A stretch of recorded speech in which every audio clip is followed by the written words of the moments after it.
Alright, and hello everybody, I'm the SweetBro27 and welcome to another Dokkan Battle video. Today we are facing the Wipe Them Out Clone Fighters Run Amok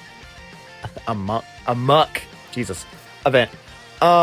This is just your standard AoE nuking event. We're just going to go through each of the stages. The runs are being fast forwarded, and then at the very end I slow down to show their kits. The reason I really wanted to do this video is, again, I have a much more realistic box. I feel like the people who watch me aren't whales. They are people who just started the game or into the game or have been playing the game for around the same duration of time that I have. So, you know, you're not going to have every single character rainbowed. You're not going to have all the best AoE characters. We'll get to that in a little bit. I have a funny pick for one of the AoE stages. But pretty much the only thing you really need is just a AoE attacker. And then you also need, as your leader, one who has a nuking leader skill. And what I mean by that is, like, the nuker we have on this particular team, it is the God Goku, which gives each character 35% attack per tech key sphere obtained. So instead of having like 170 to Realm of Gods or something, you don't get any key, you don't get anything, whatever. You just get extra attack when you get the type key sphere that they specifically ask for. So the general plan is you want to have one of them as your leader. You want to have your AoE guy be your next unit. You want to have a friend who is the exact same AoE unit or another AoE character that fits on the same leader skill.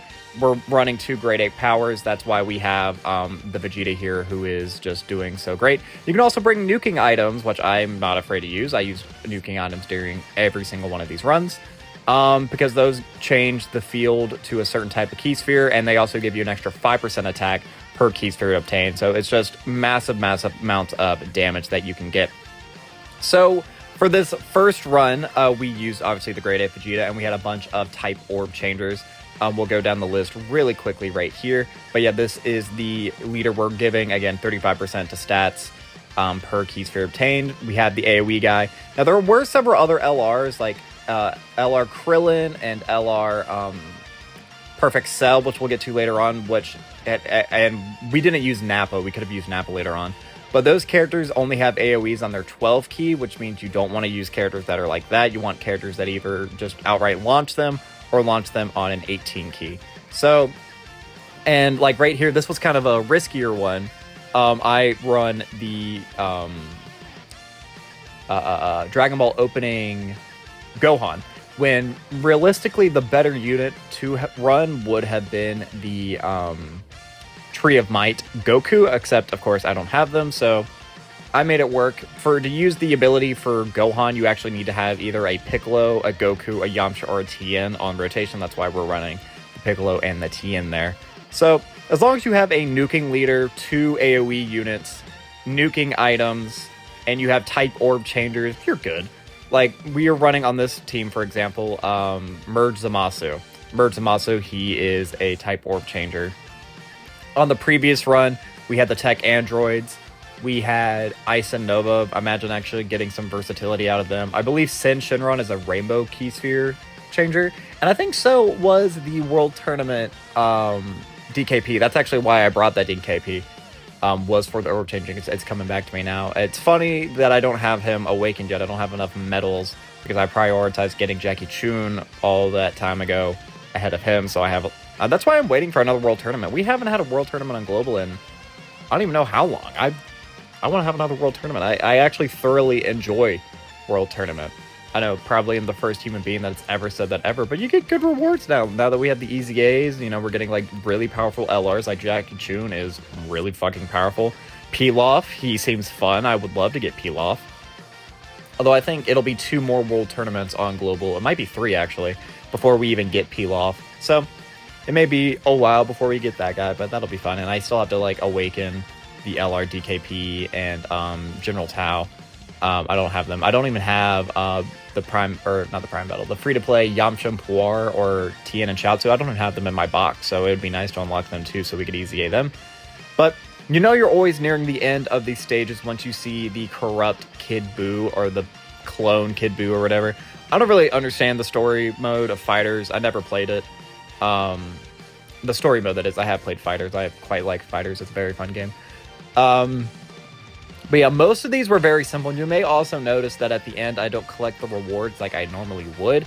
I actually did all of these prior to recording to like kind of work out my strategy, just to see if they were possible, because I tried a few attempts before and they just didn't work. I didn't really think about running nukers as my leaders. I was just like, because in my brain, I was like, the most recent and most powerful AoE unit is the what's his face, Tree of Might Goku. So I was like, I'll just run him in every single event. I was able to beat the Int event, like where you have to go up against the tech type units, this one. But then, of course, in every other stage, you need type advantage as well. That is very crucial, having the type advantage. And yeah, so that flopped. So here we have what is probably the biggest meme of this entire video. I don't have Dragon Ball Super Broly, so we are rocking out with fucking Chaomon. Who is so funny. One of the worst units in Dokkan ever was able to help me beat this event. And again, you don't really want to run this Perfect Cell, and you don't want to run Prime Battle Krillin. They both launch just a non-AoE on the 18 key, and you want to get as many orbs because you have those nukers, so that's why I opted for him, because not only is he going to get those massive stats, he's an AoE, and it's just funny to run Chaomon. And this was actually, believe it or not, the easiest event because of the type orb changers I have. Weirus, he double orb changes. God Goku, he orb changes for the first 6 turns. Kefla, she orb changes every time. And I'm pretty sure this blue Vegeta does as well. So we were able just to get a ton of orbs. I never really struggled. There was one point where I did get a little bit panicked. I think it's on the 3rd or 4th round. But nothing I wasn't able to get through. And I just think it's really funny that we got to see Chaomon succeed. I think it's even funnier that Chaomon was even on the friends list. I mean, I could have maybe found like a Broly on the list and then just prayed that Chaomon would have enough attack. But no, I did double Chaomon because there was a Chaomon. And the Chaomon friend we had was actually pretty good. He had like all crit, no additional, no dodge, no nothing. He had like 33 crit or something. I wish I actually looked at the kit. Which I guess makes sense, because normally when I make characters as if I'm going to use them in any sort of content, so most of the time that means I give characters full dodge builds with a little bit of additional so that they can get extra stats in. But more recently, starting with like the Cybermen event, I want to say, trying to make characters more specialized to what event they're going to be good for instead of just giving them outright full dodge has been kind of fun.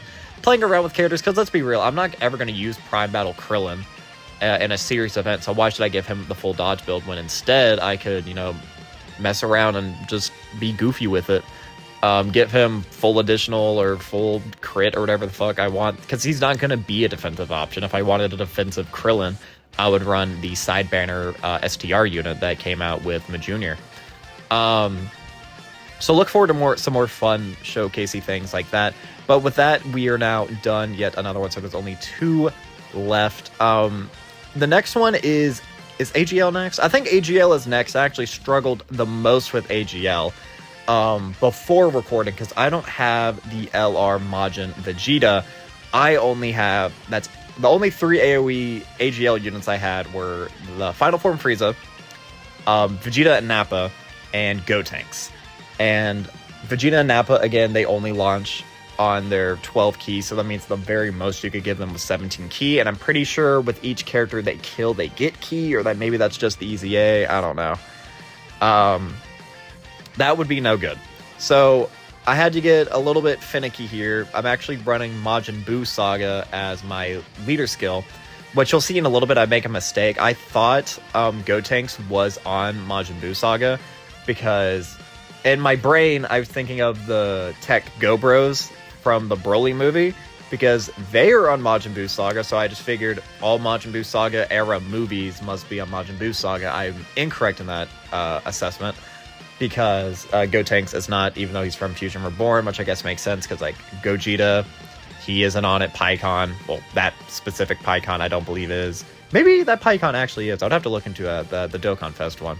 I think it's right here where I go and check, because I don't know, at some point I noticed he has a really low attack stat. I'm like, what? Because in my test recording, I ran him as my leader, And then Majin Vegeta had way less, so he had really high stats because Majin Vegeta leads AGL 4 key and 120 to stats, whereas Gotenks just leads Time Traveler 130 to stats. Yeah, here we go. I'm trying to find it. I'm like, oh shit, I made a mistake. And he's not on Battle of Wits either. So I was really hoping that during the final stage we would have Majin Vegeta, which I do believe is the case. Even though my Gotenks has a ton of crit, I just felt more comfortable in the friend unit who was rainbowed. Would more reliably be able to do way more damage. On top of that, they were also very much a crit build, and not only having the skills from getting all the extra attack per AGL key sphere obtained, they would also have a 170 leader skill, which is more to say than most of the other characters that have been on this list. So, yeah, I mean, I really don't have much else to say. I honestly kind of think I will go ahead and sign off here. I'll let the rest of the runs play. The very last run for STR, we use, what's his face? We use the side banner EZA STR Piccolo, that was by far like the easiest, because you can run dual of him, so you actually have 2 nuking leader skills under your belt, which means that you get 70% attack per STR key sphere obtained.